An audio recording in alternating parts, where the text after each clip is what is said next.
Meu nome é Fábio Mena e este é o programa Prova Final. Programa fruto de uma parceria muito importante entre a nossa TV Justiça e a rede LFG. Hoje nós vamos falar um pouquinho acerca de processo civil. Quer coisa melhor? Não existe, né? Vamos falar de processo civil. Você conhece o nosso programa? Não conhece? Então veja como ele funciona. São 3 blocos. No primeiro bloco, nós vamos trabalhar o tema do dia. Hoje, vamos falar um pouquinho acerca de execução. De forma mais específica, o devedor num processo de execução. Como que o devedor deve agir num processo como esse? No segundo bloco, que é o meu bloco preferido, é Pergunte ao Professor. Perguntas dos nossos alunos acerca deste tema. E temos ainda o terceiro bloco, que é o X da questão. Eu separei 2 testes para você. 2 testes, você que vai prestar concurso público, você que é universitário, você que vai prestar o exame da OAB, 2 testes acerca desse tema. Mas eu quero chamar a atenção para uma coisa. Olha, esse programa não é destinado apenas àqueles que são operadores do direito. É destinado também a você, que está aqui nos acompanhando, você que é leigo, que é de outras áreas, que tem curiosidade acerca de alguns pontos essenciais do direito. Veja, hoje nós vamos falar de dívidas, vamos falar de crédito, como que faz para cobrar alguém, e essa pessoa que deve, quais são os instrumentos de defesa, como que ela se manifesta? São temas de interesse comum. Portanto, eu convido você a permanecer aqui comigo e em pouquíssimos segundos estaremos de volta com o primeiro bloco. Até mais.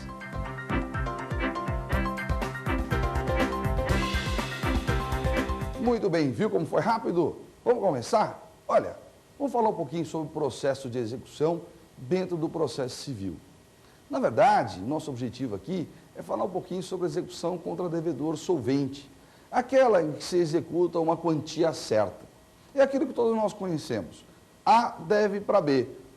A deve para B. Como que B faz para cobrar A? Como é que o credor faz para cobrar, né, o devedor? Pois bem, se entre essas partes, credor e devedor, existir o que se chama de título executivo, a ação cabível é uma ação de execução. Título executivo pode ser um cheque, pode ser uma nota promissória, pode ser uma duplicata, pode ser um contrato, é isso mesmo, um contrato, por exemplo, de confissão de dívida, desde que assinado também por 2 testemunhas, tá? Aluguel, alocação, título executivo. Então, se o inquilino não pagou o aluguel, como é que faz o locador para cobrar? Promove uma ação de execução. Se o indivíduo emitiu um cheque e o cheque foi devolvido sem fundos, qual que é a ação? É uma ação de execução.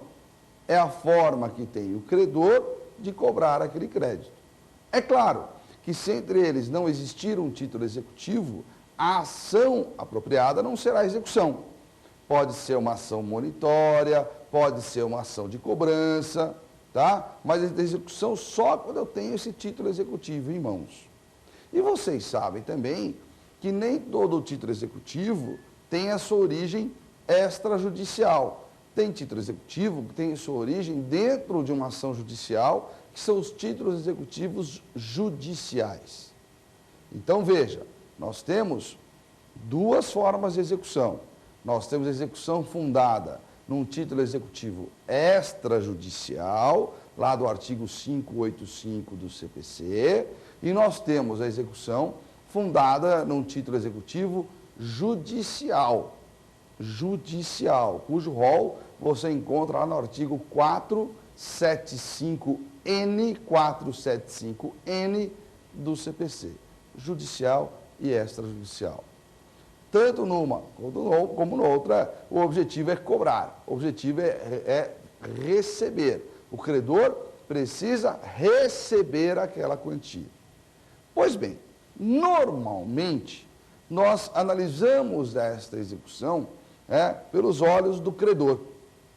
Nós temos a tendência de classificar o devedor como inadimplente, caloteiro, o indivíduo que não paga, o indivíduo que fica enrolando, não quer cumprir a obrigação.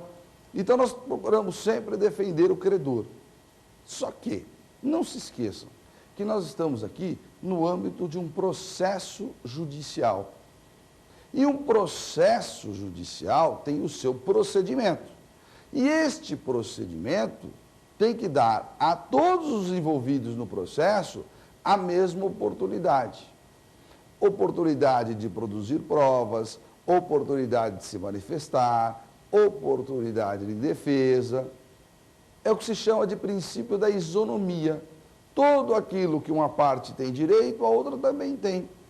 Portanto, o devedor num processo de execução também tem direito de se manifestar, também tem direito de procurar demonstrar que ele não tem que pagar. Ele tem direito a isso. Não é só o credor que tem, o devedor também. Tanto isso é verdade, que existe um princípio na execução, que é o chamado princípio da menor onerosidade possível ao devedor. Menor onerosidade possível ao devedor. Alguns preferem falar menor sacrifício possível ao devedor. O que é isso? É claro que o credor vai se utilizar do Estado, do juiz, para receber aquela quantia.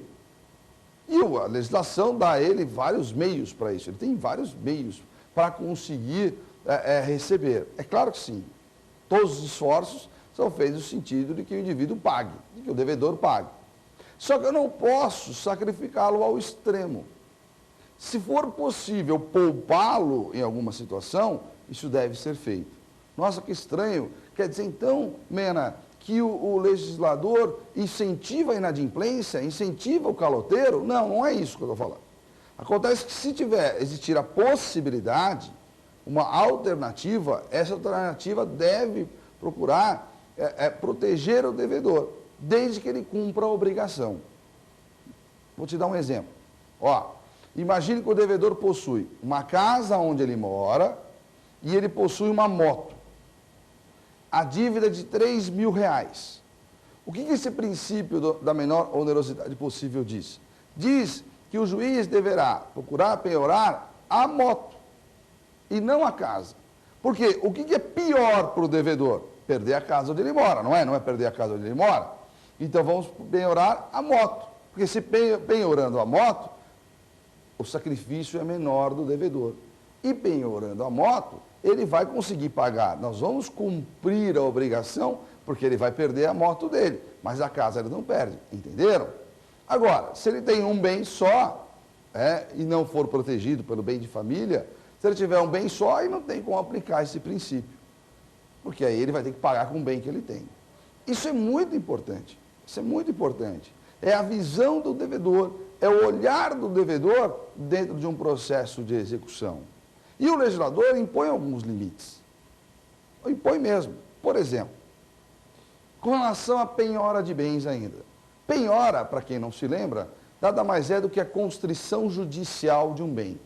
Se o indivíduo não paga, citado numa ação, não paga, o Estado, o juiz, poderá penhorar bens dele. Essa penhora nada mais é do que uma garantia desse processo de execução.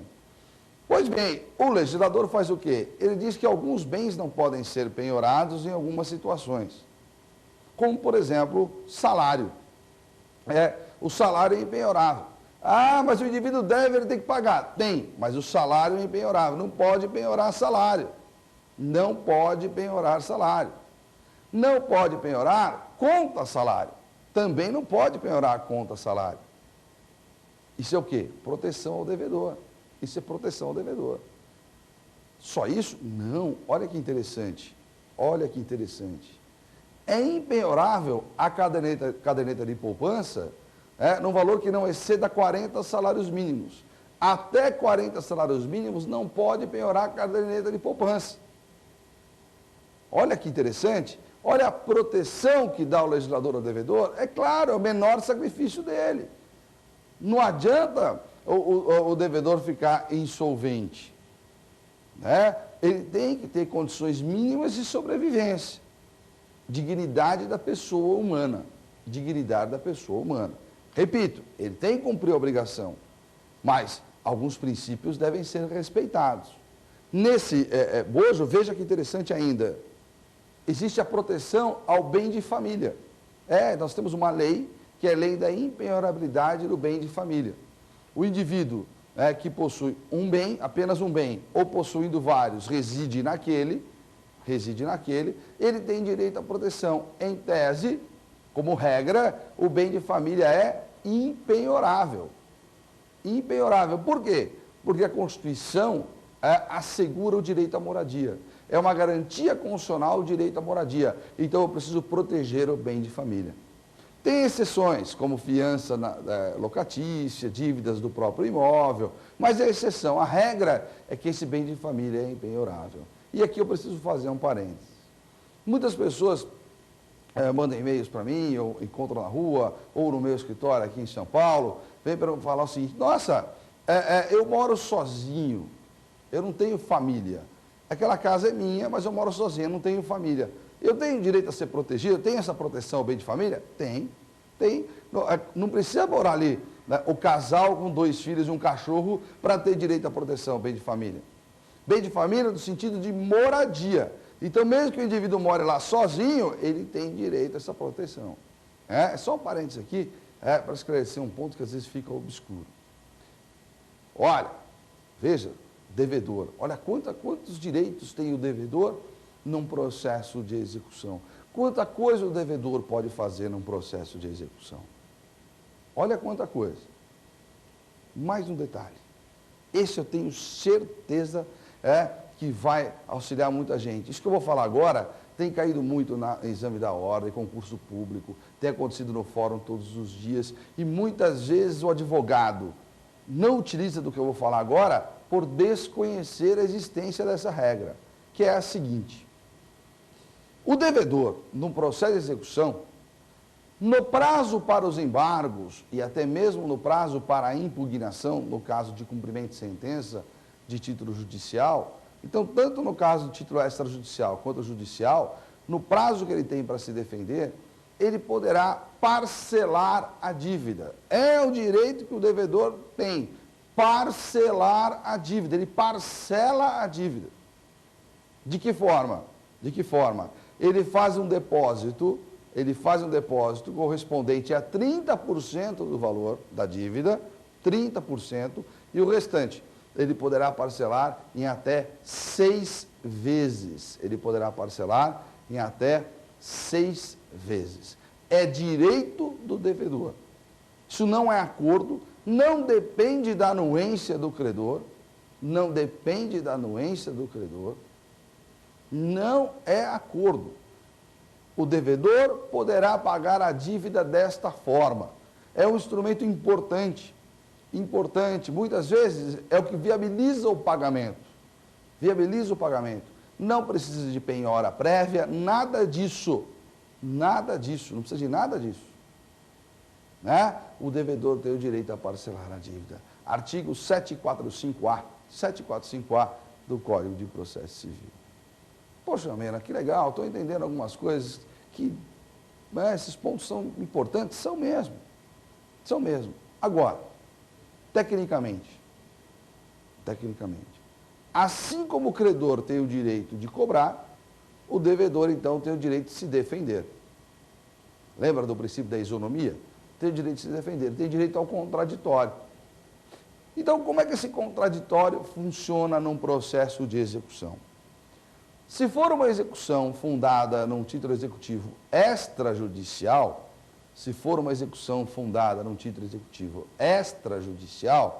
o mecanismo de defesa desse devedor se chama embargos. Então, quando se fala em embargos à execução, se fala em título executivo extrajudicial. Quando o título é judicial, aí o mecanismo de defesa não é os embargos. O mecanismo de defesa é chamado de impugnação. Impugnação ao cumprimento de sentença. Tá bom? Isso é muito importante para a gente poder diferenciar aí essas ferramentas de defesa do devedor. Tá. Qual é a diferença essencial entre impugnação e embargos? Bom, quando se fala num título executivo extrajudicial,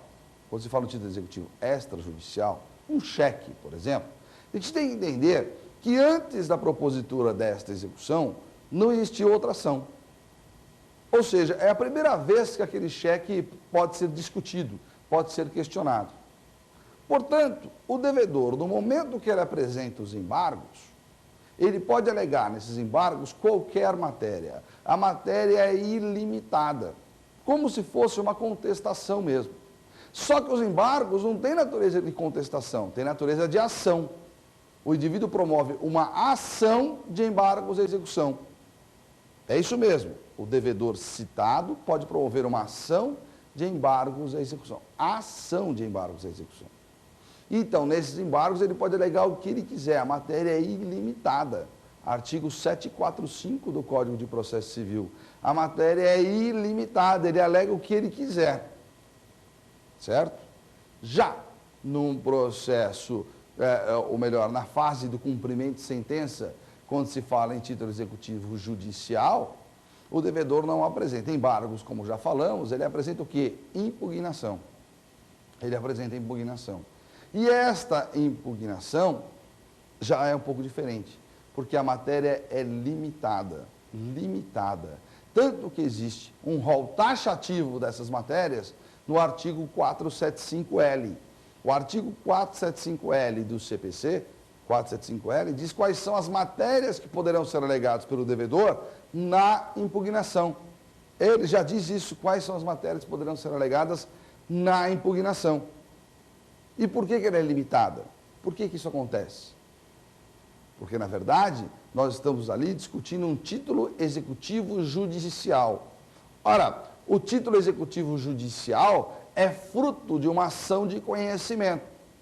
Ou seja, no momento que o indivíduo executa a sentença, vamos dizer assim, a matéria já foi discutida anteriormente. Já foi discutida antes. Imaginem, nós estamos aqui num cumprimento de sentença, voltado ao título, voltado a uma sentença que condenou o réu a pagar danos morais. 20 mil reais de danos morais. Então eu estou executando uma sentença para cobrar 20 mil reais a título de danos morais. Só que esses danos morais já foram discutidos antes, na ação ou na fase de conhecimento. Inclusive, aquela sentença já fez coisa julgada, ela é imutável. Portanto, no momento que eu cumpro essa sentença, eu não dou ao devedor a possibilidade de discutir o que ele quiser. Ele não pode discutir o que ele quiser. Ele não pode, por exemplo, presta atenção, rediscutir ou questionar novamente os danos morais. E por que não pode? Porque já foi discutido antes. Então a matéria é limitada. Entenderam por que ela é limitada? Muito bem. Qual é a consequência disso? Qual é a consequência disso? É claro que quando se fala em embargos à execução, a dilação probatória é mais ampla. A possibilidade de se produzir provas é mais ampla do que na impugnação ao cumprimento de sentença. Normalmente, quando se chega nessa fase de cumprimento de sentença, a possibilidade do devedor reverter aquela situação é mínima. Mínima. Já na execução de título extrajudicial, essa possibilidade é mais ampla. É claro que ela é mais ampla. Né? É a primeira vez que aquilo é discutido. Olha, presta atenção. Se os embargos à execução têm natureza de ação, a impugnação é um mero incidente naquele processo. É um mero incidente naquele processo. Tá? Tecnicamente, quanto ao procedimento. Na execução fundada no título executivo extrajudicial, o devedor citado terá 3 dias para pagar. 3 para pagar. Se não pagar, poderá ocorrer a penhora. Certo? Ok? Numa execução fundada no título executivo judicial, que é o cumprimento de sentença, aí o devedor terá 15 dias após o trânsito em julgado, 15 dias após o trânsito em julgado, para pagar. Se não pagar, sofrerá uma multa de 10%. Se não pagar, multa de 10%. Veja como é diferente, né? Extrajudicial, 3 dias para pagar. Judicial, 15 dias para pagar. E se não pagar, multa de 10%. Tá certo? E mais uma dica. o legislador, principalmente no caso do título executivo extrajudicial, procura incentivar o devedor a cumprir a obrigação. Como que ele faz isso? Se o devedor, lá no título executivo extrajudicial, pagar no prazo de 3 dias, os honorários advocatícios serão reduzidos pela metade. É um incentivo. Não a dívida, hein? Os honorários advocatícios reduzidos pela metade. É uma forma de incentivar o devedor. Veja, portanto, nessa rápida explanação, quantos dispositivos de lei são favoráveis ao devedor. Procure olhar diferente agora para o processo de execução. Não vamos pressupor que o devedor é isso ou aquilo. Não, o devedor tem o mesmo direito de se manifestar. O devedor também tem direito ao contraditório, também tem direito à ampla defesa. Entenderam isso? Tranquilo, não é? Agora, você ficou com dúvidas? Então preste atenção. Você tem várias formas de se comunicar conosco. Bom, comigo, você pode me seguir no Twitter, que será um grande prazer ter lá comigo. É @Fábio Mena com 2 N's. @Fábio Mena com 2 N's. Vai lá, me siga no Twitter, é bem interessante, é bem divertido, faço revisões periódicas, vale a pena. Mais do que isso, ficou com dúvida acerca do tema? Ótimo, manda um e-mail para nós, provafinal@aesapar.com. Você está vendo aí, provafinal@aesapar.com. E mais um convite, acesse o site aqui da Rede LFG, o portal da Rede LFG, com várias informações acerca de concursos, artigos jurídicos, vale a pena, tenha certeza disso. Um minutinho, nós já voltamos e voltaremos com o meu bloco preferido, que é o Pergunte ao Professor. Não saia daí.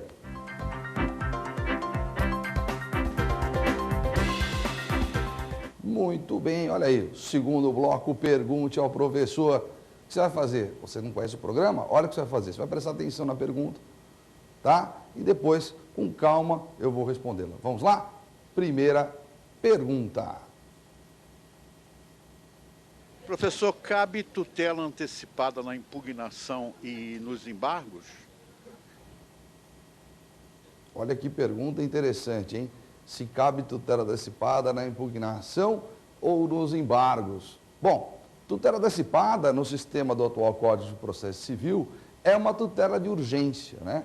É uma tutela de urgência. A gente visa sempre, através da tutela antecipada, alguma medida imediata, alguma medida importante, mas que pressuponha, em tese, a existência de um dano. Existência de um dano. Eu estou sofrendo um dano, ou posso sofrer um dano, eu preciso, então, que o Estado, através dessa tutela antecipada, conceda esta medida de urgência. Conceda essa medida de urgência. Então, de fato, é uma ponderação importante dentro do processo de execução. Por quê? Porque o processo de execução em si, ele já tem esse caráter urgente. No momento que o credor se utiliza da execução para cobrar do devedor determinada quantia, evidentemente que já existe aí a urgência. Tanto isso é verdade que nós vimos agora no bloco anterior, que na execução fundada em título executivo extrajudicial, o devedor é citado para pagar em 3 dias. Na judicial em 15 dias, quer dizer, já é rápido mesmo. O indivíduo tem que pagar nesse prazo. A pergunta é a seguinte, tá bom, a execução tem esse caráter urgente, legal. Mas quando o devedor vai se manifestar via impugnação, via embargos, cabe esta tutela antecipada? Esta é a pergunta. Muito bem. Essa tutela antecipada, em tese, no caso de embargos à execução e de impugnação, só é possível se ela tiver um caráter, na verdade, assecuratório. Eu quero assegurar alguma situação. Porque para antecipar o pedido propriamente dito, ela não é viável. O juiz não vai conceder uma tutela antecipada dizendo que o indivíduo não deve. Por quê? Porque uma das características essenciais da tutela antecipada é a provisoriedade e a reversibilidade. Se o juiz, através de uma tutela antecipada, logo de cara, quando o indivíduo apresenta, por exemplo, embargos, concede tutela dizendo que ele não tem que pagar, essa medida não é provisória, essa medida não é, ela é irreversível. E aí, então, não cabe tutela antecipada.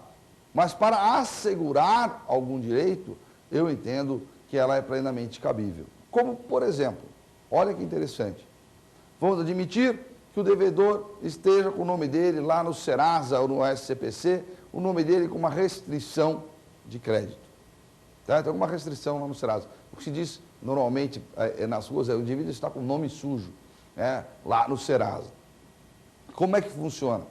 Ele opõe embargos, ele vai alegar que ele não deve, vai trazer todas as suas alegações, e ele pode, então, através dessa tutela antecipada, logo de cara, pedir para que o juiz exclua, mesmo que temporariamente, o nome dele desses órgãos de proteção ao crédito. Por quê? Porque aquela dívida está sendo discutida em juízo.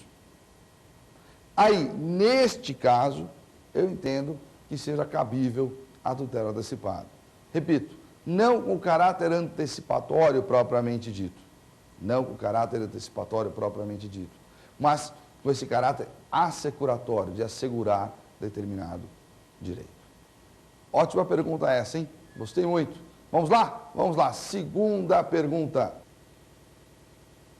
Bom dia, professor. Em que momento começa o prazo para a apresentação da impugnação? Em que momento começa o prazo para a apresentação da impugnação? Tema dos mais conflitantes em termos de cumprimento de sentença, tema dos mais discutidos pela doutrina em termos de execução de título executivo judicial. E esta discussão toda se dá, talvez, por uma falha ou por uma omissão do legislador no artigo 475J. O artigo 475J diz que o devedor terá 15 dias para pagar sob pena de multa de 10%. Mas ele não diz se o indivíduo tem que ser intimado ou não para pagar. Intimado ou não para pagar. É importante o contexto. Nós estamos falando de uma execução fundada num título executivo judicial. Uma execução fundada num título executivo judicial. Judicial. Então, já existe advogado nos autos. O devedor já tem advogado nos autos, que foi o advogado que o acompanhou durante o processo todo. Então, não faria nenhum sentido, não faz nenhum sentido, exigir que o devedor seja intimado pessoalmente para pagar em 15 dias. Não tem sentido, porque ele tem advogado nos autos. Então, quando se pergunta, existe necessidade de intimação, essa intimação seria uma intimação via advogado, via diária oficial e, consequentemente, via advogado. Será que o advogado tem que ser intimado para que aí o seu cliente tenha 15 dias para pagar?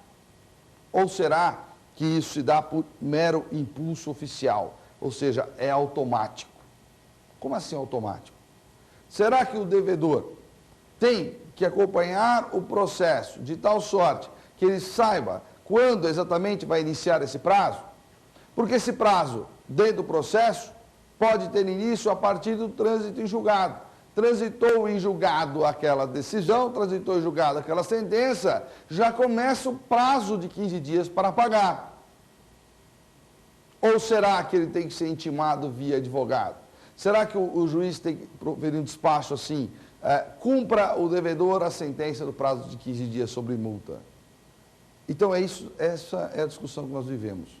Será, primeira posição, o devedor não precisa ser intimado, diz a primeira posição. Ele tem obrigação de acompanhar o processo. Transitou em julgado, ele tem 15 dias para pagar. Não precisa ser intimado. Essa é a primeira posição. E a segunda posição? Não, precisa intimar via advogado. Porque o ato tem que ser público, tem que existir a formalidade do ato. O STJ, num primeiro momento, num primeiro acórdão, seguiu a primeira posição, dizendo que não era necessário. Transitou em julgado, já se inicia automaticamente o prazo de 15 dias para pagar. Depois, num outro acórdão, ele já estabeleceu a necessidade da intimação. A necessidade da intimação. Tá certo, e como é que eu faço então num processo? Você que é advogado, você que é advogada, você que vai prestar concurso público, OAB, meu querido amigo leigo, que não é da área que está me acompanhando, é um prazer falar para você. Como é que se resolve isso? Dentro de um processo, se eventualmente um juiz não intimar, eu não posso alegar nulidade. Eu não posso falar assim, é nulo, tem que repetir o ato porque não houve intimação do devedor. Isso não, porque não há previsão expressa no Código. Nós estamos falando de interpretação. Então não dá para alegar nulidade. Tem muitos juízes que entendem o seguinte, transitou julgado, já começa automaticamente a contagem daquele prazo. Já começa automaticamente a contagem daquele prazo. Tá? Entenderam isso aqui? Tá? Então não tem muito o que fazer dentro de um processo. Essa discussão é mais acadêmica do que, evidente, pragmática, porque aí depende muito da posição do juiz. No meu caso, minha posição é de que há necessidade sim da intimação. O juiz tem que proferir o despacho. Cumpra o devedor a decisão no prazo de 15 dias. Porque senão fica um pouco fora do controle do juiz essa contagem do prazo. Porque, por exemplo, se o trânsito em julgado se der no STF, como é que o indivíduo vai descobrir? Tem que ficar acompanhando para verificar o dia que o trânsito é julgado? Não, o correto é o seguinte, os autos voltam para o primeiro grau e o juiz dá a oportunidade para que o devedor pague no prazo de 15 dias. Mas, repito, uma análise pragmática dentro do processo, se não houver essa intimação, não é possível alegar nenhuma nulidade. Ok? Vamos lá. Temos mais perguntas. Terceira pergunta. Bom dia, professor. Existem embargos à penhora? Existe embargos à penhora? Bom, embargos à penhora, era uma figura, era um instrumento previsto no sistema anterior, cujo objetivo era discutir a penhora efetivada nos autos. Quem apresentava esses embargos à penhora? O devedor. O devedor apresentava os embargos à penhora. Muito bem. No sistema atual, o sistema atual vem desde 2005, desapareceu essa questão, efetivamente desapareceu essa questão dos embargos aí à penhora. E o que fez o legislador? A tese, a discussão acerca da penhora passou a ser motivo e matéria a ser discutida tanto nos embargos à execução quanto na impugnação ao cumprimento de sentença. Tanto nos embargos à execução quanto na impugnação ao cumprimento de sentença. Então agora o devedor tem esta oportunidade. Na hora que ele apresenta embargos, na hora que ele apresenta impugnação, ele pode discutir sim que a penhora é incorreta, que a penhora é errônea, é possível discussão. Tá bom. Mena, quer dizer então que se o devedor não alegar essa matéria nos embargos ou na impugnação, ocorrerá a preclusão? Vai precluir? Ele não pode alegar depois? Esta é uma outra discussão importante. Boa parte da doutrina vai dizer o seguinte, que o questionamento acerca da penhora ou pode ser considerada como matéria de ordem pública. Se é matéria de ordem pública, ela não precisa ser alegada necessariamente nos embargos da impugnação. Isto é, mesmo que o devedor se omita, mesmo que o devedor não discuta isso nos embargos ou na impugnação, ele poderia atravessar uma simples petição para discutir tal situação. Por exemplo, foi penhorada a conta salário do indivíduo. E o advogado, o devedor, por um lapso, nos embargos, não alega que a conta é salário.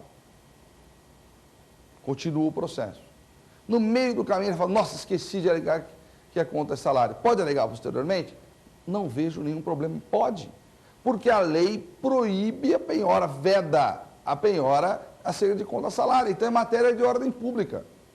E a matéria de ordem pública é aquela que primeiro pode ser reconhecida de ofício pelo juiz.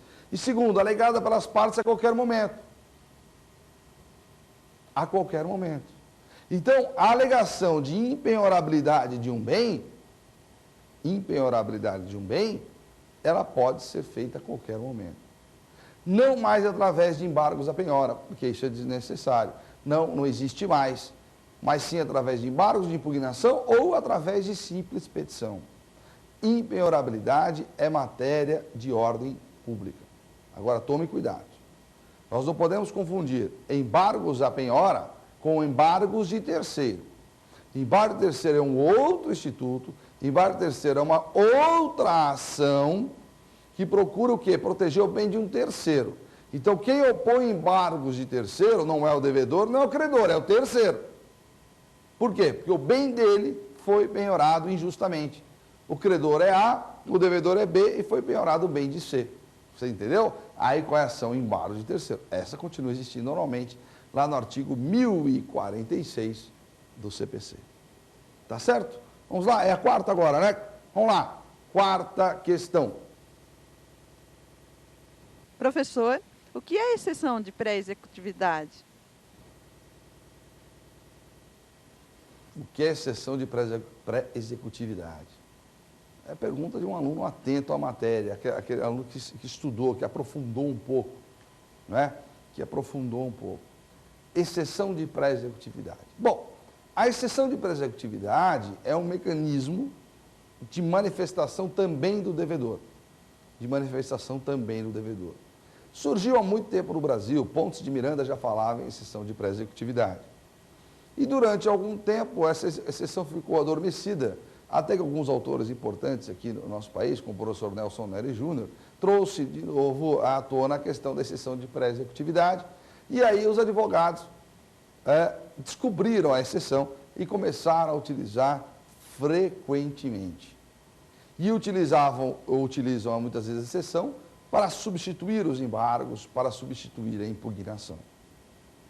Isso quer dizer que a exceção de pré-executividade não tem previsão legal. Isso quer dizer que a exceção de pré-executividade não tem previsão legal. Você não encontra no Código a exceção de pré-executividade. A exceção, é uma construção doutrinária, é isso mesmo. Ela é uma construção doutrinária, é a doutrina que construiu a exceção de pré-executividade. Certo? Então vamos lá. Primeiro, exceção de pré-executividade não é ação, não é recurso, não é uma contestação. Exceção de pré-executividade é um incidente dentro de um processo de execução.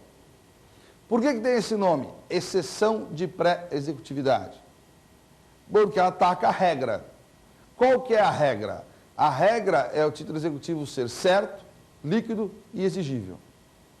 Se ele não for certo, líquido e exigível, aquela execução não pode prosperar. Então, é por isso que é exceção, que vai atacar a regra, fugir da regra. Por que tem a expressão pré-executividade? Antes da execução. Porque eu só posso alegar na exceção de pré-executividade uma matéria que já foi discutida ou uma matéria anterior ao próprio título, anterior à própria ação. Pré-executividade. Então tem que ser uma matéria anterior à própria ação, algo que aconteceu antes da ação e que vai atacar a certeza, a liquidez e a exigibilidade. De tal sorte, presta atenção agora, que a exceção de pré-executividade não admite produção de provas. Claro, porque se houver possibilidade de produzir provas, né, se existir produção de provas, já não é mais pré-executividade, é pós. Então, se o devedor, através da exceção, alegar uma matéria que depende de provas, o juiz não irá recebê-la. Não irá recebê-la. Qual é o objetivo, então, da exceção de pré-executividade? É extinguir a execução sem que ocorra uma penhora, sem que ocorra a constrição judicial de um bem. Ora, no caso de título executivo extrajudicial, a exceção de pré-executividade nem precisa ser muito utilizada mais. Por quê? Porque hoje o devedor, para opor embargos à execução, não precisa mais de penhora. Penhora não é um requisito dos embargos à execução. Se a penhora não é um requisito dos embargos à execução, não preciso mais de exceção de pré-executividade. Eu vou alegar aquela matéria em sede de embargos.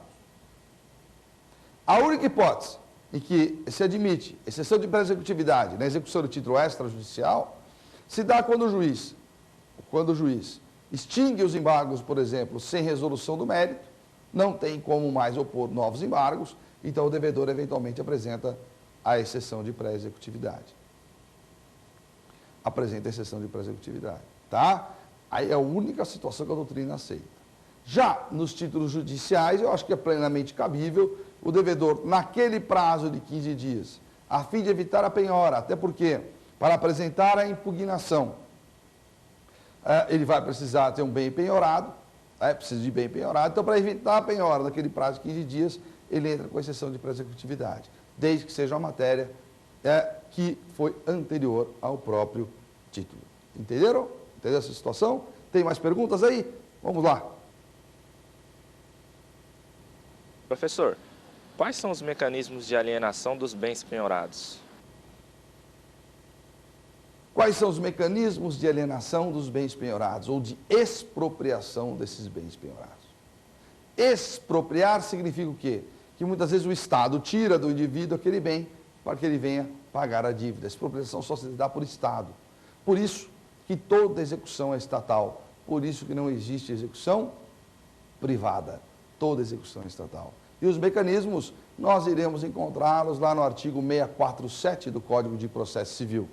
Então, nós temos a adjudicação. A adjudicação se dá quando o bem penhorado fica com o credor. Nós temos a alienação por iniciativa particular. É a alienação daquele bem penhorado a um particular com autorização judicial. Nós temos a asta pública, a arrematação, nós temos o usufruto. Tá certo? Tá? Dessas eu destaco a alienação por iniciativa particular, que é uma ferramenta nova, muito utilizada hoje. Então, o bem está penhorado e eu consigo alienar aquele bem para um particular, alguém que não tem nenhum interesse naquela ação. E o fruto dessa alienação, o fruto desse negócio, se reverte a favor à lei da execução e o credor recebe lá aquela quantia. Então, funciona muito bem. A alienação por iniciativa particular, rapidamente eu gostaria que você se aprofundasse nisso, prestasse um pouco de atenção. Bom, ficou com alguma dúvida? Você já sabe, né? Não anotou ainda? Anota o nosso e-mail. Anota aí.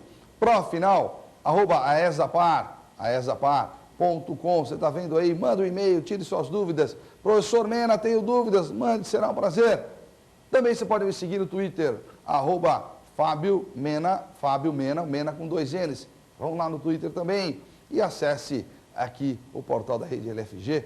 Vocês vão ver que é um portal muito atualizado e com artigos escritos aqui por um grupo de professores da LFG, muito pontuais, importantes e com muita profundidade também. Tá certo?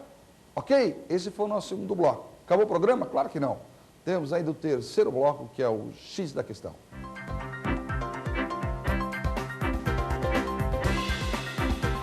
O X da questão. Eu separei 2 testes para você. 2 testes. Não são nada complicados, evidentemente. Como é que nós vamos fazer? Vamos fazer a leitura do teste primeiro, depois nós vamos alternativa por alternativa. Combinado? Vamos lá? Primeiro teste. Celina ajuizou a ação contra Beatriz, requerendo a condenação da ré ao pagamento de danos morais e materiais que essa lhe teria causado. Após instrução processual, o juiz proferiu a sentença julgando procedente o pedido para condenar Beatriz aos danos causados a Celina. A sentença transitou em julgado, tendo sido a ré intimada a pagar um montante de R$20 mil, conforme fixado pelo juiz. Acerca da situação hipotética, assinale a opção correta. Alternativa A.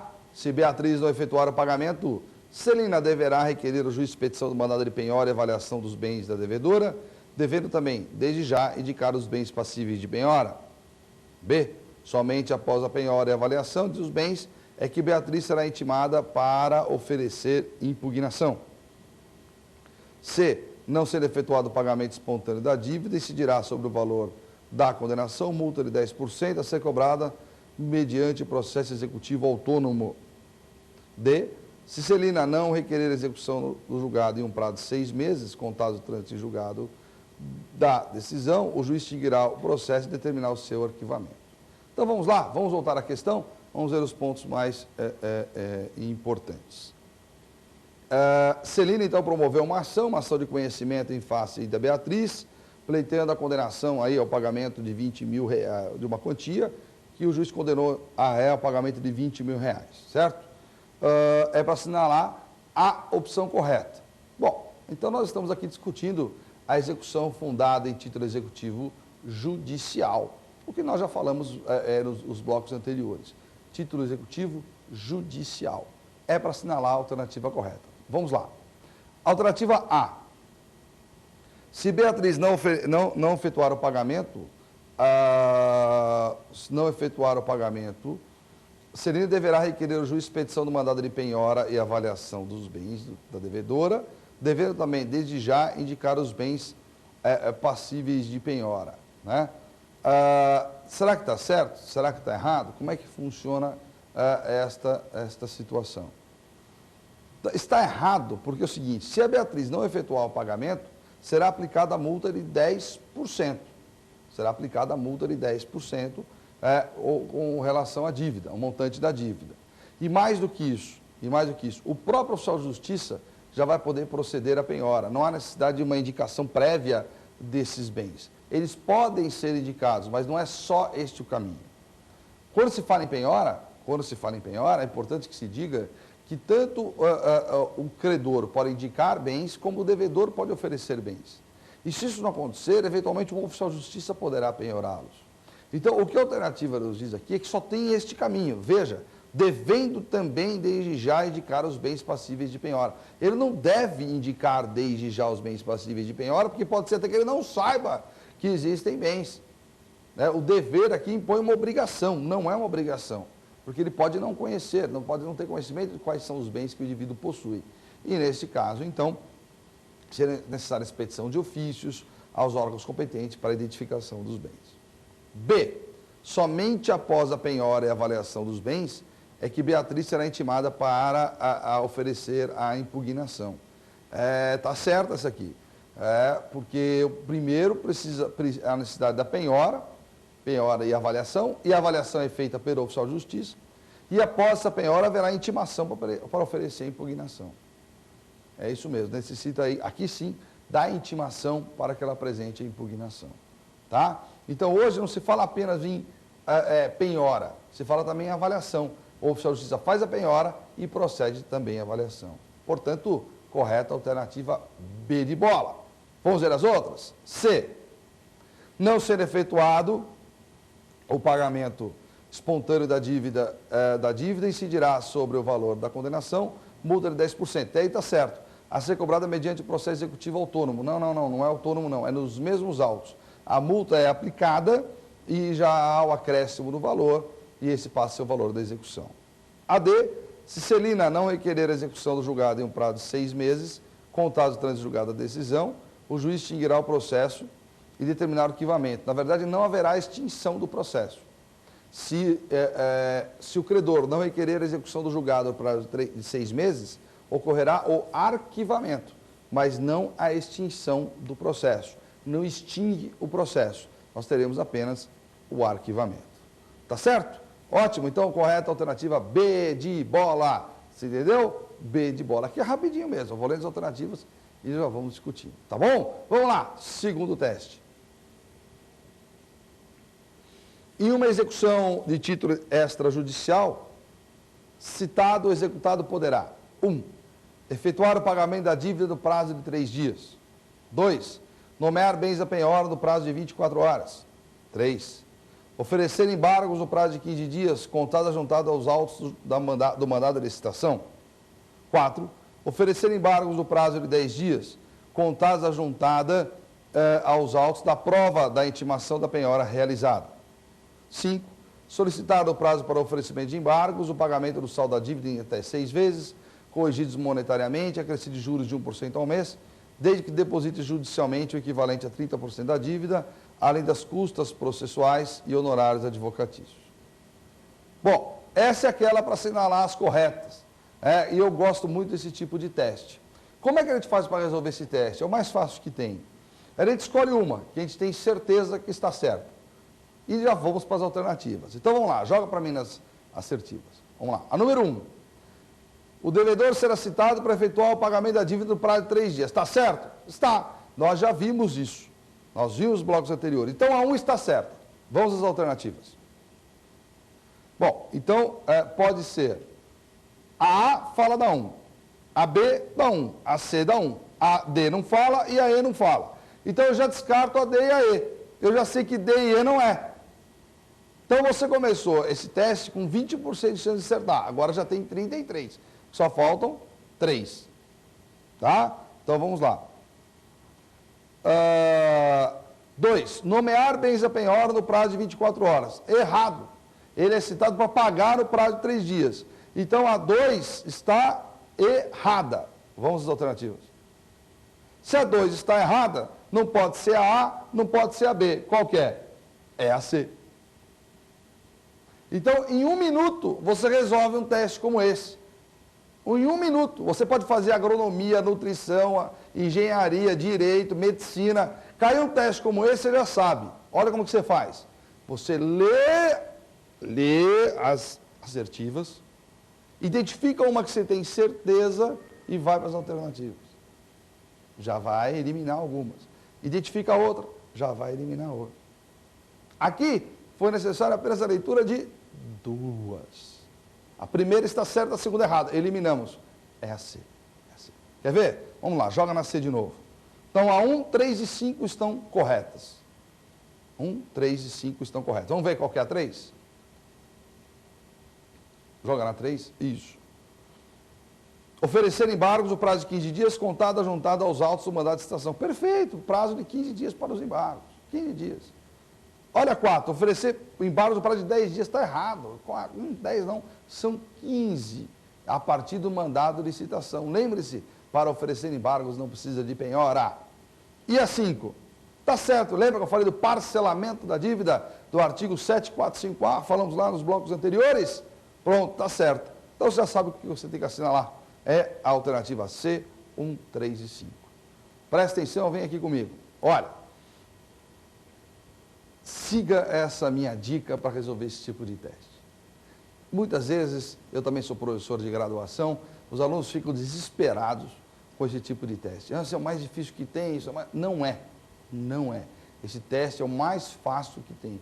Faça isso mesmo. Agora, sabe que é um prazer, né? Eu participo constantemente aqui do programa, eu tenho o maior prazer de estar aqui na TV Justiça e conto muito com a sua participação, porque afinal de contas essa é a vida de um professor, essa é a vida de um advogado, como eu sou aqui em São Paulo. Então me siga lá no Twitter, @Fábio Mena, mande dúvidas profinal@exapar.com e acesse o site, o portal da rede LFG, tá certo? Olha, conte sempre comigo, tenho muito prazer em participar desse programa, muito prazer desse convívio que eu tenho com vocês e espero em breve estar aqui novamente. Um abraço, até a próxima oportunidade.